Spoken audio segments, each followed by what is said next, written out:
Saya hanya memandu ucapan sumpahnya saja. Ya. Ucapan sumpahnya diucapkan atau dilafazkan, Pak ya. Bismillahirrahmanirrahim. Bismillahirrahmanirrahim. Demi Allah saya bersumpah Demi Allah saya bersumpah bahwa saya sebagai saksi dalam perkara ini sebagai saksi dalam perkara ini akan memberikan keterangan yang benar dan tidak lain daripada yang sebenarnya. Silakan duduk, Pak. Pak Dedi ini saksi ya, bukan ahli ya? Saksi yang mulia. Ya. Akan menerangkan seputar apa? Beliau ini adalah yang pertama mengadakan penelusuran terhadap terungkapnya peristiwa ini. Kami ingin mendengarkan lebih jauh apa yang dapatkan selama melakukan penelusuran terhadap kasus Eki dan Vina. Baik, silakan untuk ditanyakan terlebih dahulu, Pak. Ya, Silakan, Pak. baik.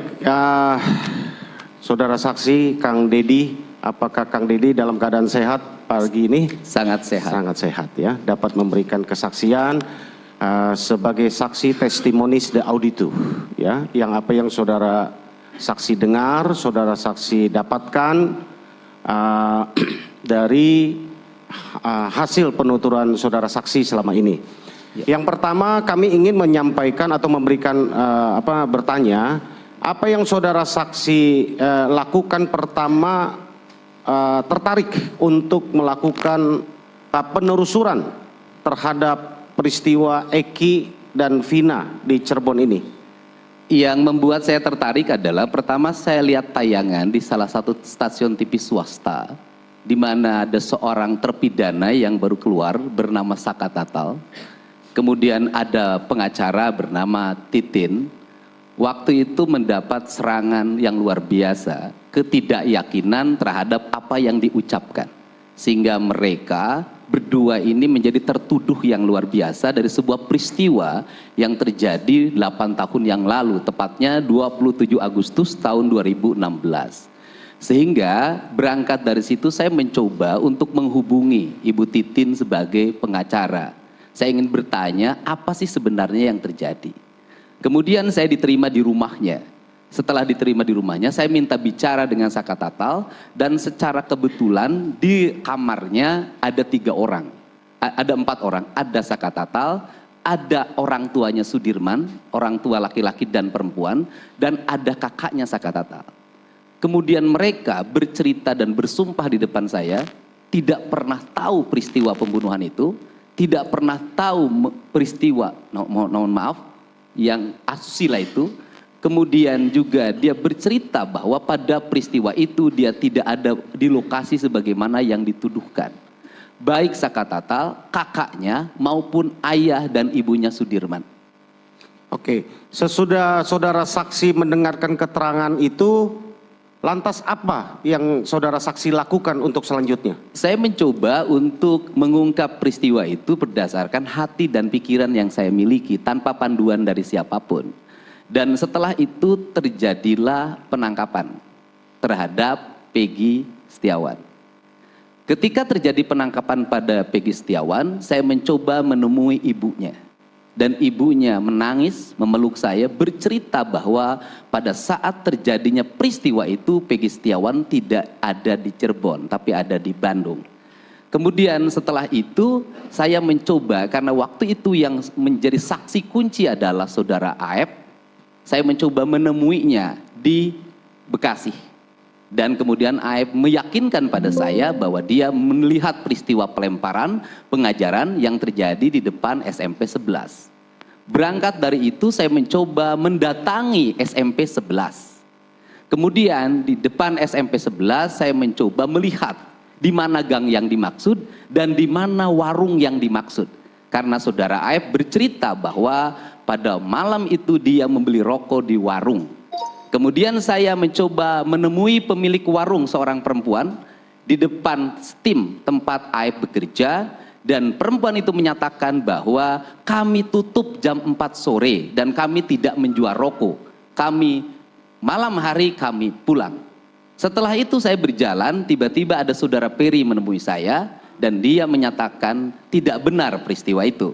Kemudian saya mencoba berjalan menemui warung yang ada di situ Ternyata warung yang ada di situ satu-satunya yang menjual rokok sampai malam hari adalah warung Madura. Warung yang menjual rokok. Dan kemudian saya mencoba mengukur dari warung Madura ke arah gang yang dimaksud. Ternyata jaraknya hampir 150 meter. Terjadi peristiwanya malam hari.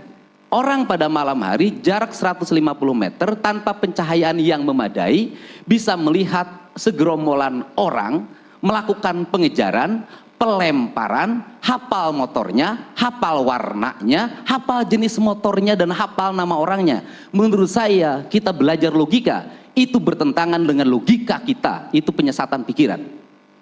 Kemudian setelah itu, saya bertemu lagi dengan beberapa orang penjual sayur yang menyatakan bahwa pada malam itu anak-anak ikut mengangkat sayur.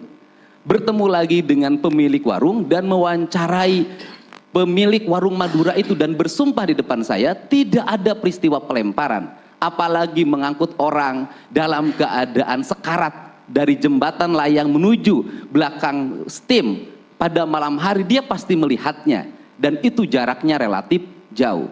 Kemudian setelah itu juga saya bertanya, menelusuri, saya bertemu lagi dengan ibunya Eko. Ketika bertemu dengan ibunya Eko, dia bercerita bahwa anaknya pada malam hari itu berkumpul di rumahnya warung Ibu Nining. Saya kemudian bertemu dengan Ibu Nining dan Ibu Nining menjelaskan pada saya bahwa pada malam itu sekitar jam setengah 8 dia tidur dan pada sekitar jam 9 dia bangun dan mengusir anak-anak karena dia tidur berisik. Anak-anak itu di situ minum ciu. Dan pada malam itu anak-anak pindah ke rumahnya Hadi. Dan kemudian menginap di rumah anaknya Pak RT Pasren. Di rumah anaknya Pak RT Pasren banyak saksi tetangganya yang hampir ada 3 orang yang saya wawancara menyatakan bahwa pada malam minggu itu anak-anak nginep di situ, dia melihatnya sampai pagi. Banyak sekali saksi yang saya tanya itu bertentangan dengan apa yang disampaikan oleh gitu kan, jaksa dalam dakwaan maupun putusan yang bertentangan dengan prinsip-prinsip keadilan dan realitasnya. Karena apa? Kalau kita melihat alur ada putusan yang menyatakan bahwa anak-anak berkumpul di rumah Bu Nining kemudian didatangi oleh seorang yang bernama Andi dan mengajak melakukan pelemparan karena dia dalam ancaman, dan di situ melakukan pelemparan di rumahnya Ibu Nining. Padahal rumahnya Ibu Nining ke jalan tuh gangnya jaraknya jauh banget. Tidak mungkin ada motor yang lewat ke situ. Nah, dari fakta-fakta itu saya menyimpulkan bahwa peristiwa ini tidak pernah terjadi. Oke, jadi saudara saksi sesudah mendalami lebih dalam saksi-saksi yang saudara temui untuk diwawancara dan meyakini bahwa peristiwa yang dituduhkan, didakwakan menjadi putusan yang sudah inkrah, ada kejanggalan, begitu saudara saksi? Menurut saya sangat janggal, apalagi setelah beberapa saksi yang menyatakan bahwa mereka menyatakan tidak melihat pelemparan, tidak melihat pengejaran. Banyak saksi yang menyatakan anak-anak itu ada nginep di rumahnya anaknya Pak RT Pasren, berkumpul di rumahnya Ibu Nining, kemudian berkumpul di rumahnya Hadi, kemudian juga saudara Aldi pada malam itu juga, dan saudara Sakat Tatal malah pada malam itu mengantar motor yang mogok ke bengkel. Kemudian dia tidak ada di lokasi, ditambah lagi beberapa waktu yang lalu saya banyak kedatangan orang, diantaranya saya bertemu dengan Mas Adi, saya bertemu dengan Ismail, saya bertemu dengan Purnomo, kemudian yang terakhir saya bertemu dengan Nazarudin kalau nggak salah. Nah, mereka menyatakan melihat langsung bahwa yang terjadi peristiwanya adalah pada malam minggu dalam keadaan gerimis, Eki dan Pina mengendarai motor dalam keadaan kencang, kemudian motornya zigzag sambil ketawa-ketawa dan seperti dalam keadaan mabuk terpeleset, kemudian menabrak bibir trotoar dan kepalanya membentur tiang PJU, dan dia menyatakan bahwa itu peristiwa murni kecelakaan tunggal yang disebabkan karena pelaku orang yang mengalami kecelakaannya dimungkinkan dalam keadaan mabuk dan masih di bawah umur. Baik, saudara saksi, saya ingin bertanya lagi bahwa sesudah saudara saksi mendapatkan kejanggalan, ada kejanggalan di dalam putusan atau vonis yang menimpa mereka, para terpidana, melihat bertemu dengan para saksi yang saudara saksi temui, lalu kenapa, apalagi yang saudara lakukan untuk memberikan bantuan atau mengungkap peristiwa ini lebih terang? Benar? Peristiwa ini bukan hanya peristiwa hukum, tetapi peristiwa sosial dan peristiwa kemanusiaan. Dan peristiwa kemanusiaan ini maka saya sebagai seseorang yang tinggal di Jawa Barat harus memberikan bantuan bagi siapapun yang mengalami problem sosial. Dan bantuan saya bukan hanya pada kasus ini, banyak kasus yang saya bantu. Nah, kemudian karena ini problem sosial, saya melihat ada aspek psikologi yang dialami oleh masyarakat di sekitar lokasi, yaitu ketidakmauan mereka dan ketidakmampuan mereka secara fisik maupun secara ruhania untuk bicara pada 8 tahun yang lalu. Aspek tekanan psikologi yang menimpa orang-orang miskin, yang menimpa orang-orang yang berpendidikan rendah. Kemudian mereka harus menghadapi sebuah peristiwa hukum yang luar biasa, mengakibatkan mereka menyerah dan bungkam selama 8 tahun. Kemudian saya mencoba untuk mengadvokasi dan meyakinkan pada semua orang bahwa ungkapkan kebenaran itu, sampaikan apa adanya. Agar apa? Agar peristiwa serupa tidak menimpa saudara kamu dan siapapun di negeri ini. Inilah yang mendorong saya memiliki semangat untuk menyelesaikan dan meminta masalah ini tuntas. Karena apa? Karena menurut saya masalah ini bukan hanya pertentangan antara terpidana dengan putusan pengadilan, tetapi juga pertentangan antara Polda yang hari ini menyatakan 2 DPO ini tidak ada, yang satu sudah dibatalkan di pra-peradilan, padahal ketiga orang ini memiliki fungsi dan peran strategi sebagai otak pelaku, sebagai orang yang melakukan pemukulan, bahkan orang yang pertama melakukan tindakan asusila. Artinya bahwa putusan yang ada dalam putusan yang ditetapkan oleh Mahkamah Agung melalui putusan kasasi sesungguhnya bertentangan dengan apa yang menjadi fakta hukum hari ini. Artinya pertentangannya bukan di pengacara dengan JPU dalam pandangan saya. Pertentangan hari ini juga di penyidik dengan JPU. Baik, saudara saksi, sesudah saudara saksi mendalami apa yang saudara dapatkan bertemu dengan sumber atau saksi yang saudara temui di beberapa orang gitu ya. Nah, saya ingin dapatkan seberapa yakin saudara saksi bahwa peristiwa yang mereka ceritakan, para saksi yang saudara saksi temui mengandung kebenaran. Dari mana saudara itu yakin bahwa mereka lebih benar, dapat dipercaya dibanding uraian pada peristiwa yang termuat di dalam putusan pengadilan terhadap logika mereka? Sosialnya sederhana dan logika psikologisnya sederhana. Apa dasar orang-orang kecil dari Kudus? Apa dasar orang-orang miskin dari Bekasi bertemu dengan saya? Apa dasar saudara Dede ingin dipenjara karena merasa berbohong pada tahun 2016? Dasarnya cuma satu, mereka punya hati. Dan bagi saya kebenaran yang tertinggi bukan kebenaran akal. Kebenaran yang tertinggi adalah kebenaran hati. Akal bisa diakal-akalin, tapi hati nggak bisa dibohongin. Baik, saudara saksi, kami ingin menanggapi pertanyaan kepada saudara saksi. Ada yang mengatakan para saksi itu berbeda saudara saksi oleh karena saudara saksi menjanjikan sesuatu, berikan sesuatu. Apa benar itu? Saya tidak pernah menjanjikan sesuatu. Saya hanya memberikan perlindungan pada mereka. Mereka adalah orang-orang yang terancam. Saksi tidak mengalami ketenangan dalam hidupnya.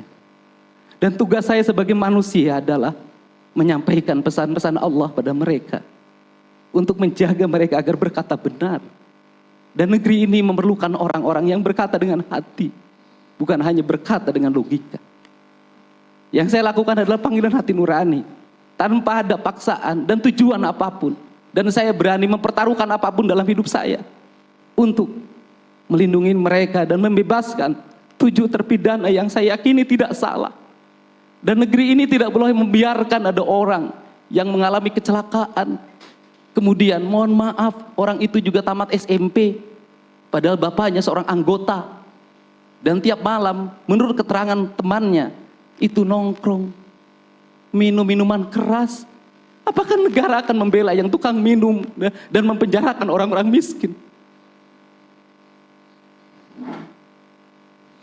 Baik, saudara saksi, itu kami perlu confirm, apakah saudara saksi yakin dengan apa yang saudara saksi sudah wawancara, sudah temui, ya, seperti saudara saksi sudah uraikan tadi, dengan niat yang baik, ya, walaupun ada yang menghembuskan terkait bahwa saudara mengambil keuntungan, saudara mengambil momen terkait dengan pencalonan saudara menjadi gubernur, ya, mungkin saudara saksi bisa jelaskan. Yang pertama, bahwa saya meyakini betul kebenaran orang-orang kecil. Saya meyakini betul orang kecil, orang bodoh yang tidak tamat SD berkata dengan hatinya. Kemudian yang kedua, persoalan pengambilan momen politik bagi saya nggak ada kaitannya. Sebelum kasus ini saya sudah memiliki elektability yang cukup kalau ngomong politik. Sebelum kasus ini medsos saya sudah memiliki pengikut yang banyak. Dan kalau bicara politik, pertanyaan terbalik. Apakah saya sebagai seorang politisi tidak mengambil resiko dari ini? Saya juga ngambil resiko. Dan saya juga beresiko. Tetapi orang harus mengambil resiko untuk sebuah kebenaran. Sesudah saudara saksi mendapatkan semua fakta yang dijelaskan tadi, apa yang menjadi alasan utama saudara saksi membawa kasus ini untuk ditangani ke Bapak Profesor Dr. Otto Hasibuan? Karena ini harus ditangani oleh orang yang profesional. Tetapi di balik itu, ini juga harus ditangani oleh orang yang memiliki hati. Dan saya melihat Pak Otto, seorang profesional pada profesi sebagai seorang advokat dan pengacara. Tetapi dia sering menangani persoalan-persoalan yang mengandalkan hati untuk melakukan pembelaan. Saya sering menangis ketika melihat dia bersidang dan melakukan pembelaan terhadap kliennya. Dan dari situ saya berharap kasus ini bisa selesai di tangan Pak Otto. Walaupun selesai kasus ini, Pak Otto hanya mengantarkan, karena yang memutuskannya adalah Yang Mulia Hakim Mahkamah Agung. Saya pikir apa yang saudara saksi lakukan sungguh sangat mulia dan dapat membuat terang satu peristiwa ini. Ya.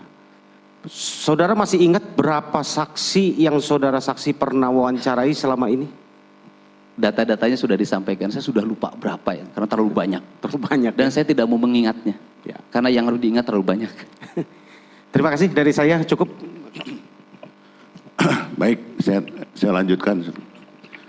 Saudara saksi tadi mengatakan ada kejanggalan. Ada nggak yang spesifik kejanggalan dari kejadian ini?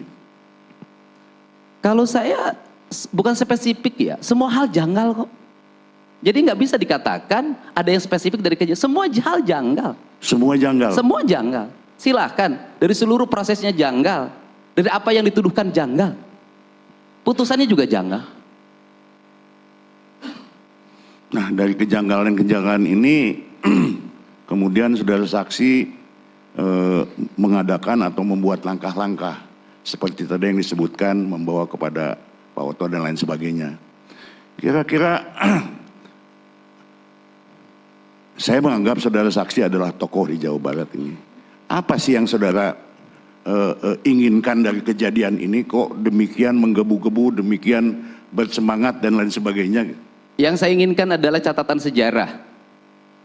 Tidak boleh ada sebuah peristiwa orang dihukum tidak bersalah. Yang dihukumnya banyak dan seumur hidup. Pertanyaannya adalah, maukah saudara kita diperlakukan seperti itu? Maukah anak kita diperlakukan seperti itu? Maukah cucu kita diperlakukan seperti itu? Tidak. Jangan sampai ada karma karena peristiwa ini. Ya, selanjutnya saudara saksi, saya kira itu jawaban yang nanti Majelis Hakim Agung yang akan menilainya. Ya. Tapi saya akan menelisik lagi mengenai soal peninjauan kembali yang kami lakukan untuk membantu 7 terpidana ini. Selain tujuan tadi, kira-kira ada hal lain nggak yang ingin saudara saksi sampaikan paling tidak kepada masyarakat atau pada warga sekitar? Saya orang yang mengikuti hati dalam hidupnya. Kalau saya boleh bercerita, saya orang politisi, saya pernah menjadi wakil bupati, jadi anggota DPR. Saya orang yang tidak pernah punya catatan.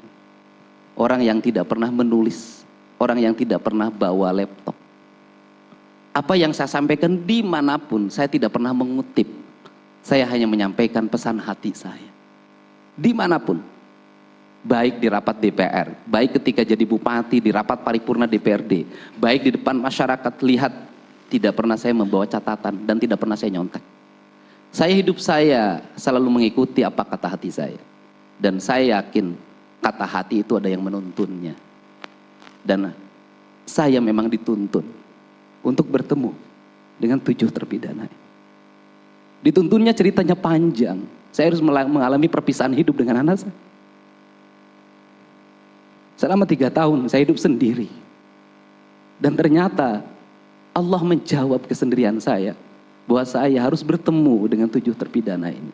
Kalau saya tinggal di rumah sebagai orang yang memiliki kecukupan, menimang anak saya yang paling kecil, saya hidup bahagia dengan keluarga, mungkin saya tidak akan pernah dipertemukan dengan 7 orang ini. Dan rupanya saya bisa menjawab bahwa kesendirian saya, pertapaan yang saya lakukan telah dituntun saya bertemu dengan 7 orang ini. Sulit dijelaskan secara logika, tapi bagi orang yang senang terhadap proses-proses pembenahan diri dan spiritualitas akan memahami. Ya, baik. Terima kasih banyak, saya juga jadi tersentuh nih. Terakhir saya ingin menanyakan, dari semua rangkaian kegiatan dari awal saudara ikuti sampai hari ini, saudara saksi meyakini mereka tidak melakukan perbuatan itu? Saya meyakini mereka tidak berbuat karena peristiwanya bukan pembunuhan tapi kecelakaan. Artinya saudara saksi meyakini mereka bukan pembunuh gitu? Mereka bukan pembunuh, bukan 1000%. 1.000.000% saya yakin hari ini. Baik, terima kasih. Saudara saksi, saya tersentuh ya apa yang dikatakan saudara saksi tadi, bahwa hukum karma akan berlaku. Kalau kita orang beragama, kita percaya bahwa hukum Allah di atas segala hukum. Iya. Siapapun yang hadir dalam ruang sidang ini, kalau masih tegar tengkuk, masih mengeraskan hatinya melihat peristiwa ini dan tetap meyakini bahwa peristiwa ini pembunuhan, biarlah nanti Allah yang akan berperkara dengan mereka. Cepat atau lambat Allah akan berperkara dengan mereka, siapapun mereka. Satu hal yang perlu saya sampaikan, saya pertanyakan. Saksi melihat kasus ini sebagai kasus problem sosial. Kalau saya tidak salah tangkap tadi. Kasus ini sebagai kasus problem sosial sehingga saksi tertarik untuk menelusuri, untuk berusaha mencari kebenaran. Saya sangat tertarik ini, itu pertama. Yang kedua, saksi mengatakan peristiwa ini adalah pertentangan sesungguhnya antara penyidik dan JPU. Yang ketiga, poin yang paling penting, akal bisa diakal-akali, tapi hati tidak bisa dibohongi. Ini suatu bahasa filsafat yang sangat tinggi. Kalau orang pernah belajar filsafat, mereka akan mengetahui apa jawaban sesungguhnya yang ada dalam hati mereka. Pertanyaan saya, tolong jelaskan saudara saksi, kenapa saudara saksi melihat kasus ini kasus problem sosial?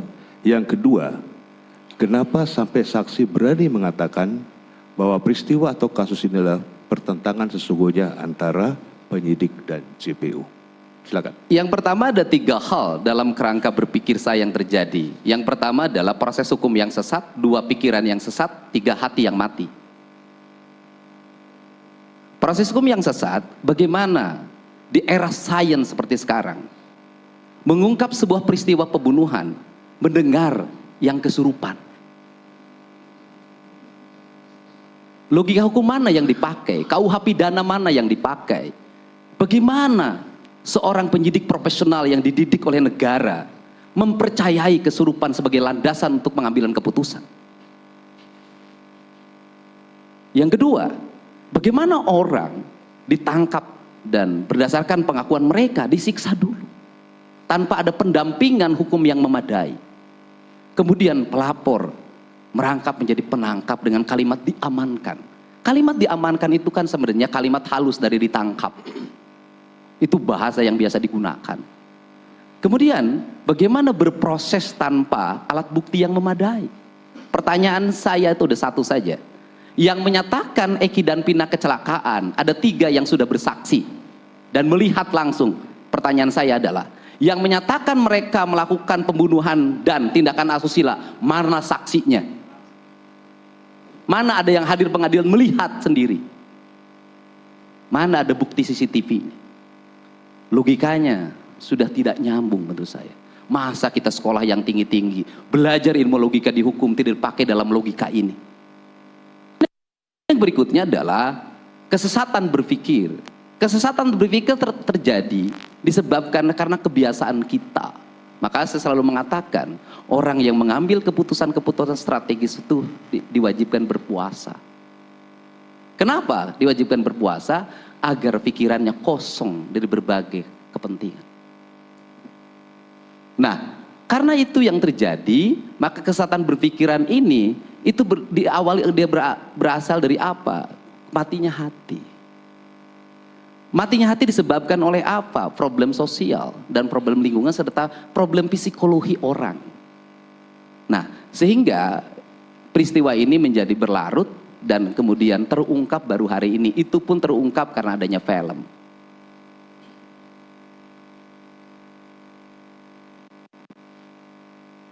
Dan menjadi ramai lagi karena Peggy ditangkap. Baik saudara saksi, jawaban saudara saksi sangat normatif, tapi realistis. Saya ingin menanyakan pada saudara saksi, tadi saudara saksi mengatakan ada 3 orang yang melihat para pemohon pada saat peristiwa ada menginap di rumah anak Pak RT Pasren. Pertama. Yang kedua, ada saksi yang melihat adanya kecelakaan tunggal. Apakah saksi pernah langsung bertemu dengan orang-orang tersebut untuk mewawancarai? Baik, yang disebut dengan pertentangan kan begini, pada waktu penangkapan Peggy kan dibebaskan di peradilan, di pra-peradilan. Artinya bahwa satu DPO itu sudah dinyatakan gugur oleh pengadilan. Artinya peristiwa itu peran Peggy dulu tidak ada. Setelah itu Dani dan Andi itu juga dibatalkan. Padahal mereka memiliki peran penting. Kalau ketiga orang ini sudah dianggap tidak ada dalam kasus ini, berarti peristiwa pembunuhan tidak ada, diangkut tidak ada, asusila nggak ada. Kan harusnya punya logika dong. Masa kita bertahan pada sesuatu yang kita bantah sendiri? Terus kemudian, apakah saya mewawancara? Saya mewawancara mereka, bertanya pada mereka. Mereka meyakinkan pada diri saya. Mereka menyatakan siap bersaksi, memberikan pernyataan di notaris, siap dituntut di muka pengadilan kalau dia bersalah atau berbohong. Pertanyaannya, mungkinkah orang awam yang hari ini bekerja, punya tanggung jawab keluarga, mengorbankan dirinya, kemudian berbohong, kemudian besok dipenjara karena kesaksian palsu? Tidak mungkin. Berarti apa yang sampaikan dia yakini kebenarannya. Baik, saudara saksi. Satu hal lagi yang terakhir saya ingin pertanyakan. Tadi saudara saksi yang terakhir saya tangkap menyatakan peristiwa asusila atau dalam kurung pemerkosaan tidak pernah terjadi. Kalau kita melihat dari hasil visum et repertum, memang dinyatakan ada cairan tertentu, tapi tidak pernah diperiksa DNA dari cairan itu milik siapa.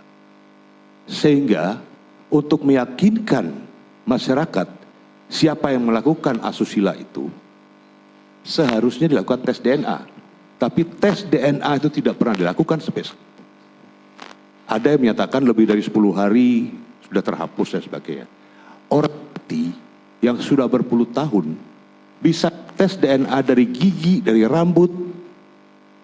Karena kami pernah belajar tahun 80-an di Fakultas Hukum, namanya ilmu kedokteran kehakiman. Semua kami dapatkan itu. Tetapi logika karena tidak pernah dites DNA, tetapi sampai sekarang pun tetap diyakini baik oleh penuntut umum, oleh hakim yang mengadili, bahwa terjadi peristiwa asusila. Bagaimana menurut saksi? Kalau menurut saya kan logika sosialnya sederhana kok. Kita ini pernah muda, saya biasa ngasuh anak-anak muda. Kalau berdasarkan keterangan Widi, kan mereka putus tuh, kemudian bertemu lagi. Gimana sih kangennya orang putus kalau bertemu lagi? Cukup saya menjelaskan itu. Baik, terima kasih sudah saksi. Terima kasih, Bang Dedi, saksi. Saya sungguh-sungguh berterima kasih atas kehadiran Pak Dedi yang memberikan perspektif melihat peristiwa ini dari perspektif di luar hukum, yaitu sosial dan kemanusiaan. Jadi ini melengkapi kita tentang apa yang akan kita lihat dalam peristiwa ini. Pertanyaan yang ingin saya sampaikan kepada saksi adalah, sejak kapan Pak Dedi itu saksi memiliki kepedulian kepada hal-hal yang kemanusiaan, dan sampai kapan tuh? Terima kasih Pak. Ya, saya bertindak kemanusiaan sudah sejak kecil Pak, bukan baru hari ini. Saya kuliah membiayai sendiri, ya sebenarnya nggak boleh bercerita begini. Saya mau kuliah membiayai sendiri, jualan bala-bala Pak, tapi saya punya anak asuh Pak. Saya jadi anggota DPR, saya konsen pada sosial. Saya jadi wakil bupati, konsen pada sosial.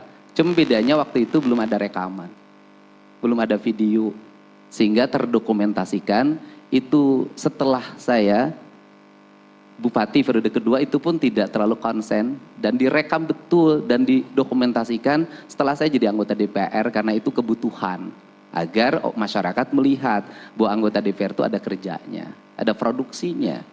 Jadi kalau lihat konten sejarah kehidupan saya, konsen terhadap masalah sosial bukan hal baru. Nggak tahu sudah berapa deh yang dibantu. Dan urusan hukum seperti ini juga bukan hal baru. Sudah banyak yang saya bantu. Saya punya pengacara di Purwakarta yang khusus menangani kasus-kasus sosial. Sampai hari ini saya punya. Yang saya biayai untuk menangani orang-orang miskin yang berperkara. Baik, terima kasih saudara saksi. Tadi saudara saksi sudah sampaikan. Sekali lagi, saya mengetuk pintu hati kita semua yang hadir dalam ruangan ini. Janganlah tegar tengkuk, janganlah mengeraskan hatimu, karena nanti Allah Subhanahu wa Ta'ala yang akan berperkara dengan kalian.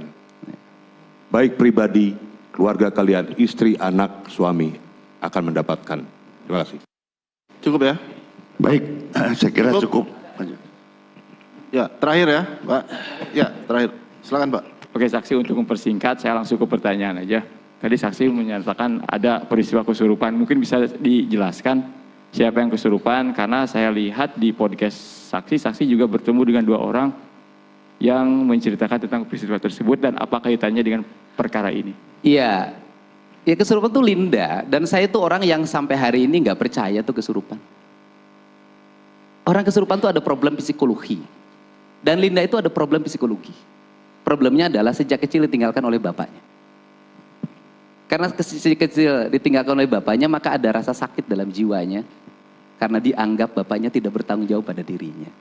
Dan orang yang seperti itu biasanya sangat cepat untuk berhalusinasi. Oke, langsung aja saksi. Apa yang diceritakan Linda pada waktu itu? Ya Linda kalau dicerita di podcast saya, ya nggak bisa menceritakan, kata dia, kan masa orang kesurupan bisa menceritakan lagi apa yang diucapkan. Terus ada yang lain nggak yang melihat orang si Linda kesurupan? Ya Linda itu kesurupan direkam oleh kakaknya Vina. Oke, Linda kesurupan direkam oleh kakaknya Vina. Kemudian selanjutnya?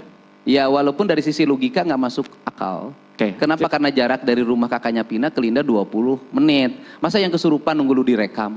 Oke, rekaman itu kemudian dikemanakan sama kakaknya Diserahin ke Marliana ya namanya? Diserahin ke Ibtu Rudiana. Oh, rekaman Linda tersebut Diserahin diserahkan ke Ibtu ke Rudiana. Rudiana. Nah, setelah berdasarkan keterangan mereka, siapa nama kakaknya Vina tuh? Saya nggak tahu namanya. Nggak tahu Yang ya? tahu kakaknya Pina aja. Oh, kakaknya.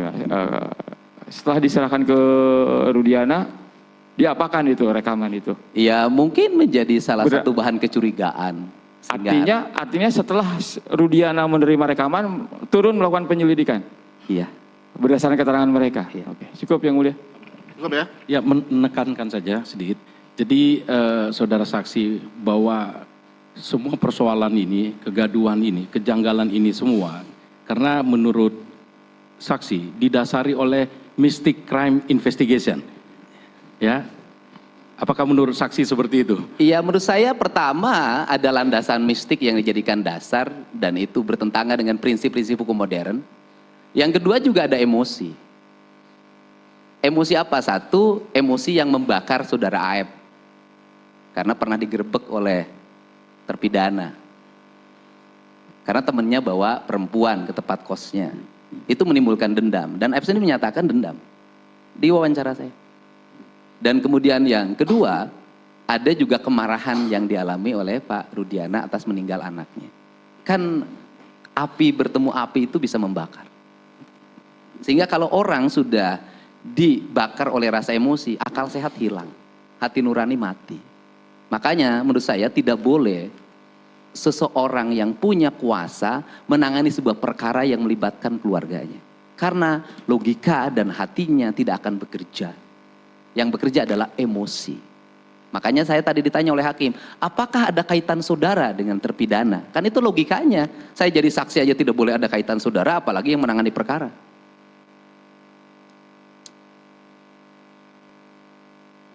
Baik, cukup. Cukup ya. Sekarang giliran dari termohon untuk mengajukan pertanyaan. Silakan Pak. Ada mic kan?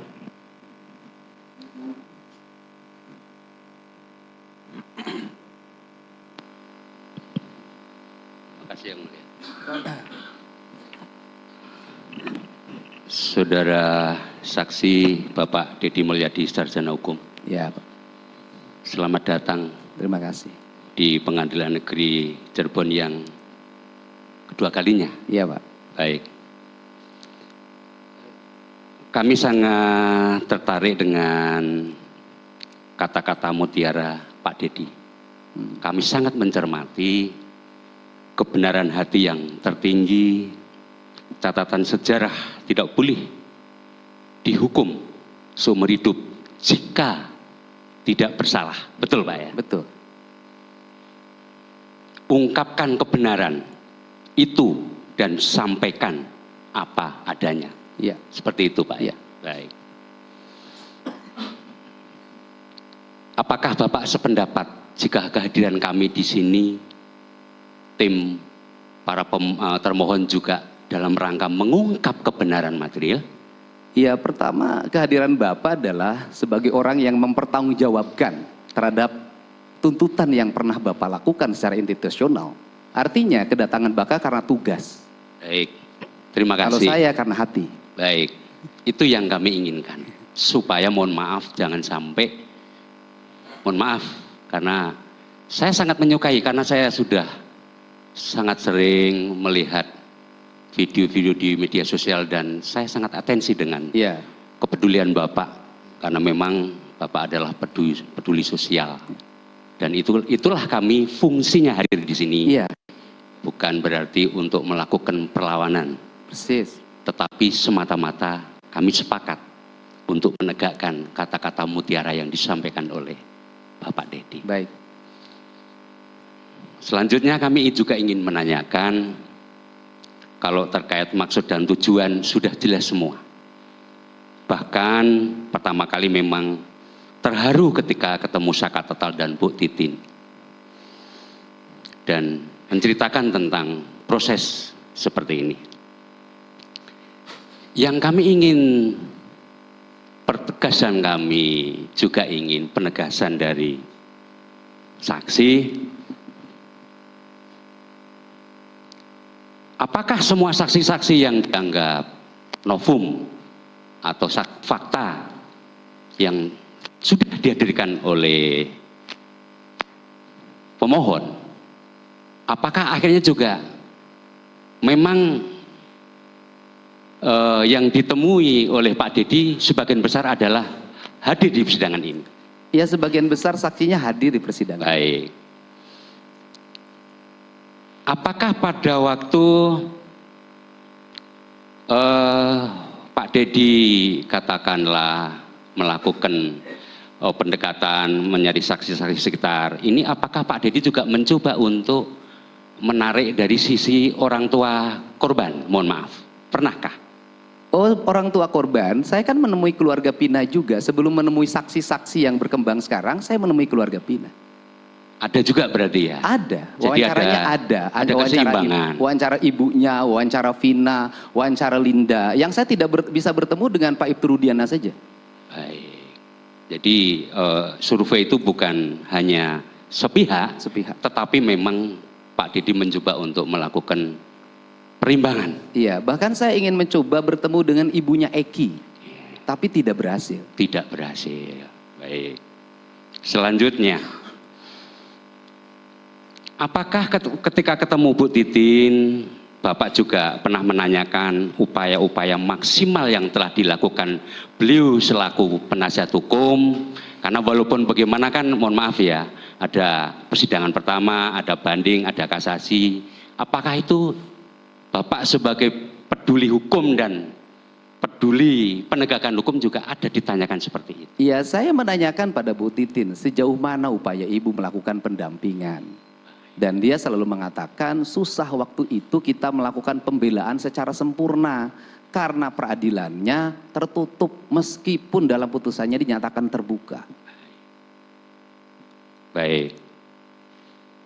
Karena mohon maaf kalau saya berbeda pandangan, kalau mungkin saya keliru mendengarkan dan melihat.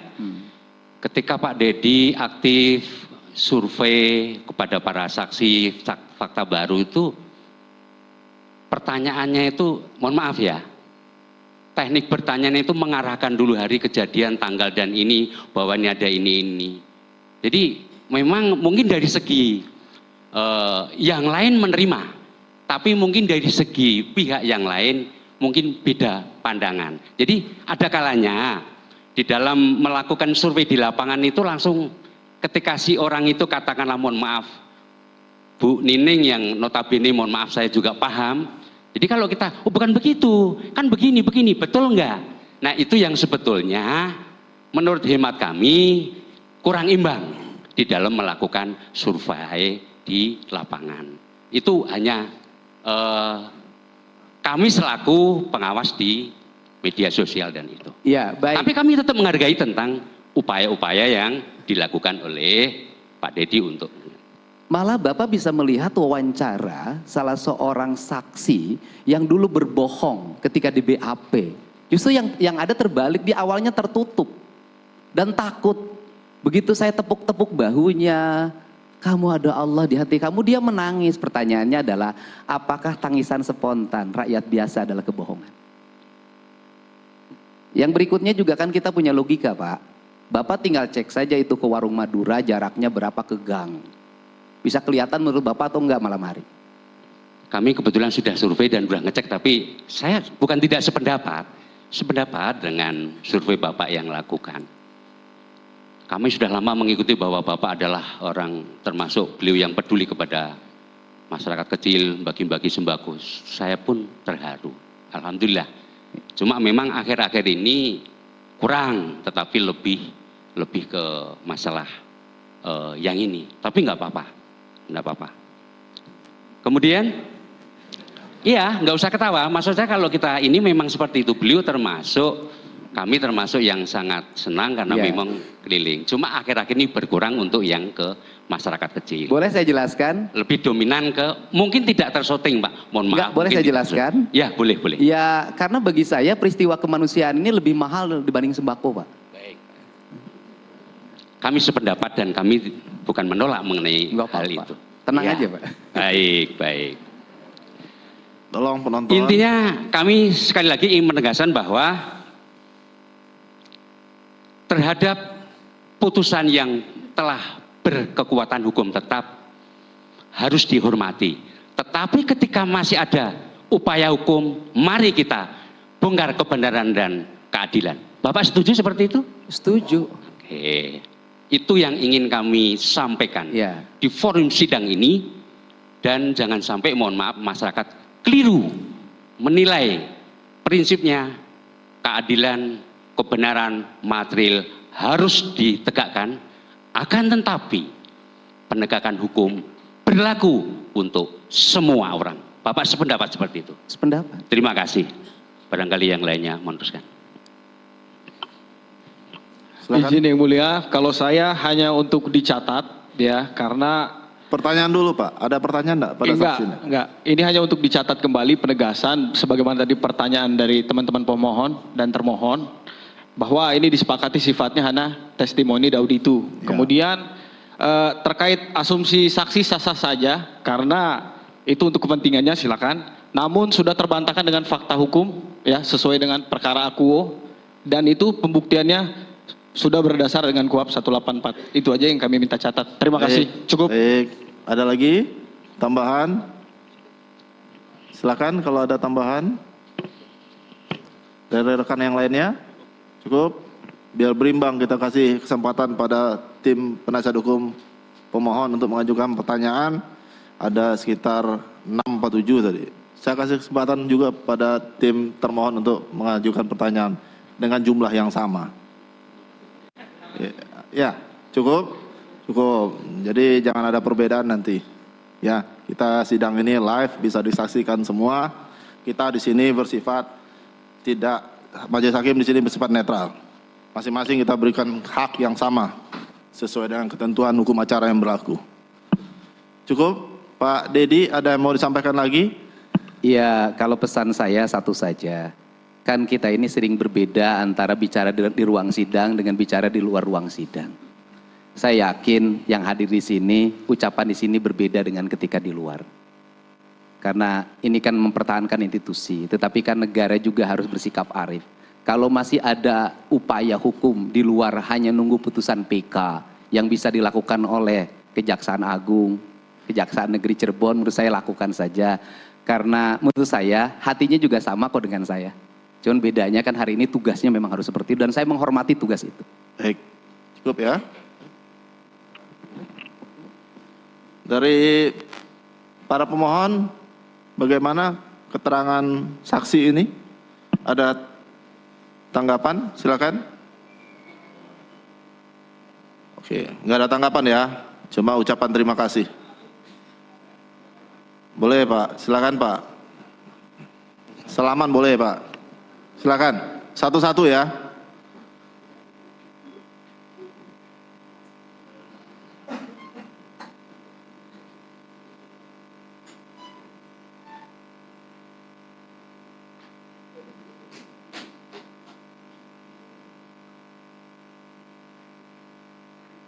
Bagi yang udah salaman, silakan kembali ke tempatnya untuk memberikan kesempatan pada temannya yang lainnya untuk bersalaman.